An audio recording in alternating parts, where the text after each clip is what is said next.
రేపు పలు రైల్వే ప్రాజెక్టులకు ప్రారంభోత్సవాలు శంకుస్థాపనలు చేయనున్న ప్రధాని. చర్లపల్లి రైల్వే టెర్మినల్ను వర్చువల్గా ప్రారంభించనున్న నరేంద్ర మోదీ. హైదరాబాద్లో ప్రపంచ తెలుగు సమాఖ్య మహాసభల ముగింపు కార్యక్రమంలో పాల్గొన్న రేవంత్ రెడ్డి. దేశ రాజకీయాల్లో తెలుగువారి ప్రభావం తగ్గిందన్న సీఎం. ఏ భాష నేర్చుకున్నా తెలుగును తక్కువ చేయొద్దని సూచన.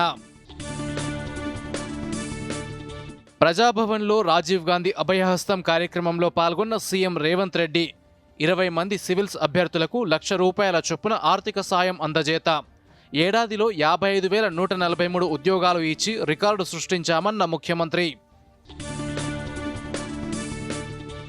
బీబీనగర్ రెసిడెన్షియల్ పాఠశాలను ఆకస్మికంగా తనిఖీ చేసిన డిప్యూటీ సీఎం. సంక్షేమ హాస్టళ్ల పర్యవేక్షణ బాధ్యత ఐఏఎస్, ఐపీఎస్ అధికారులదేనన్న భట్టి విక్రమార్క. ఢిల్లీ, గజియాబాద్, మీరట్ నమో భారత్ కారిడార్ను ప్రారంభించిన ప్రధాని మోదీ.